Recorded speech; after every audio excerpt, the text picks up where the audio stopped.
Hi, thank you for watching Digging to China. I'm Dong Shang. Have you heard of Hikvision? Have you seen Hikvision? Most likely you have not, but Hikvision has seen you many times over. By 2017, Hikvision had captured 12% of the North American market. Its cameras watched over apartment buildings in New York City, public recreation centers in Philadelphia, and hotels in Los Angeles. Police departments used them to monitor streets in Memphis, Tennessee, and in Lawrence, Massachusetts. London and more than half of Britain's 20 next largest cities have deployed them. For most people in the United States, CCTV surveillance is an integral part of maintaining law and order. According to statistics, the New York Police Department reported a 30% drop in crime in neighborhoods like the Bronx after CCTV installations. So, there is no question that surveillance cameras can significantly reduce crime rates. After all, you are likely to not commit everyday crimes like jaywalking or littering. But the question is, when does surveillance get out of hand and become something straight out of an episode of the Black Mirror? In China, this is all becoming everyday reality. If you don't know, China has become the largest video surveillance country in the world. China's surveillance network is expensive and pervasive. Chongqing, for example, is called the most surveilled city in the world, with roughly one camera for every 6 of its 30 million residents. Facial recognition systems identify those captured on camera, instantly recording their ethnicity and party membership. Every move in the city is seemingly captured digitally. Cameras perch over sidewalks, hover across busy intersections, and swivel above shopping districts. But Chongqing is by no means unique. 8 of the top 10 most surveilled cities in the world are in China, according to Comparatech. As the world's number 2 economy rolls out an unparalleled system of social control, facial recognition software is used to access office buildings, snare criminals, and even shame jaywalkers at busy intersections. China today is a harbinger of what society looks like when surveillance proliferates unchecked. The Chinese regime wastes no opportunity to gather biometric data, weaponizing it against Uyghurs and others suspected of disloyalty. And on WeChat, the Chinese equivalent of Facebook, WhatsApp, and Apple Pay combined, government monitors are ever present. Just to give you a perspective of how much surveillance China is using, their network of cameras managed to help authorities apprehend an individual infected with coronavirus who left his home without completing 2 weeks of self-quarantine. China is also using artificial intelligence and facial recognition technology to publicly shame Chinese citizens for minor offenses.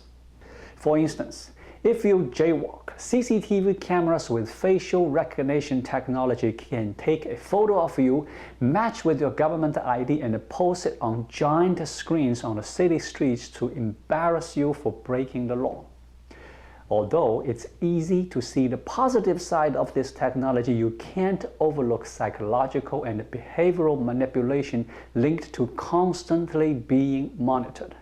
I, for one, would feel paranoid by the idea of someone constantly watching my every move. Chinese tech companies are now at the cutting edge of developing accurate video analysis technology. Industry leaders in the domain like SenseTime has developed a real-time tracking system for smart and safe city, which is so advanced that it can detect a person's clothing, sex, age, and even identify more than 3,000 different car models and brands. In other words, there is no anonymity in China's public spaces. Another tech company that has heavily funded by the Chinese government is MagV. The premier piece of technology that MagV is developing and using is called Skynet. Sounds familiar? Hint, sci-fi movie Terminator. Skynet allows MACV to monitor virtually anything at every second in every part of the country. Their system performs real-time facial recognition scans of tens of thousands of people in public spaces without consent and matches the result in criminal database to find fugitives. The idea behind all this surveillance is simple: control the masses. It is intuitive to think that mass surveillance will reinforce the CCP's hold on power, but in reality, it could backfire. Western policymakers should not take China's long-term internal stability for granted. Every revolution seems surprising in the moment, but inevitable in hindsight. The growing reliance on surveillance may weaken the Chinese Communist Party's hold on power. Beijing faces dilemma. Fail to survey citizens and they may organize an uprising. Surveil citizens too closely and they will conceal their beliefs such that any uprising comes as a shock. China's surveillance is so ubiquitous that citizens self-censor even in intimate conversations and private venues. Even if China's surveillance apparatus provides a lucid understanding of public opinion, however, China's predictive tools would likely still fail to anticipate any imminent revolution. The inability to predict revolution poses an existential threat to the CCP.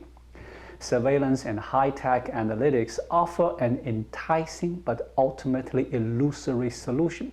Rather than preserving CCP rules, surveillance is likely to foster overconfidence among CCP officials. China currently spends more on internal security than its military. Future political missteps, economic disappointment, or international tumult might dramatically shift public opinion. If and when that happens, China's surveillance may leave the state less prepared to address the consequences, whether isolated protests or wholesale revolution. Therefore, Western policymakers should prepare for the possibility of upheaval in China when recognizing their inability to make predictions. Surveys in China have indicated a broad public willingness to surrender some privacy in exchange for the safety and convenience that technology can bring. But that's changing as the collection of biometric data such as fingerprints and facial scans mounts. There are signs of resistance of ubiquitous surveillance in China. In 2019, Guo Bing, a professor of law at the Zhejiang Sci-Tech University, received a text message sent to consumers by Hangzhou Wildlife World Corporation. The text said that consumers would enter the park through face recognition instead of fingerprint recognition. After failing to negotiate with the Wildlife World on refund of the annual card, Guo Bing took Wildlife World to court. This case is known as the first case of face recognition in China, which has attracted widespread attention. Online posts regarding the case on the popular Weibo platform have garnered more than 100 million views, with many users calling for a ban on collecting such data. In a recent article posted online that generated wide discussion in China, Lao Dongyan, a law professor at the prestigious Tsinghua University in Beijing, called abuse of facial recognition data a deal with the devil. Lao wrote, "The wanton promotion of facial recognition technology will open Pandora's box. The price we pay will be not only our privacy, but also the security we strive for." The US is not far from implementing its own CCTV mass surveillance infrastructure, and the general public and lawmakers are not very much bothered about the potential risk of invasion of privacy. Today, the US young teens are used to being surveilled all the time by apps like Snapchat, Facebook, TikTok. US might soon transition to the dark side of facial recognition and mass surveillance. When the governments can accurately identify people and their associations, it will drastically change the relationship between authorities and their citizens. The free and democratic society we are accustomed to may not exist in the near future. That is scary. Thank you for watching. Please leave a comment and subscribe to my channel. Just click the subscribe button right here. I'll see you again shortly. Until then, be well.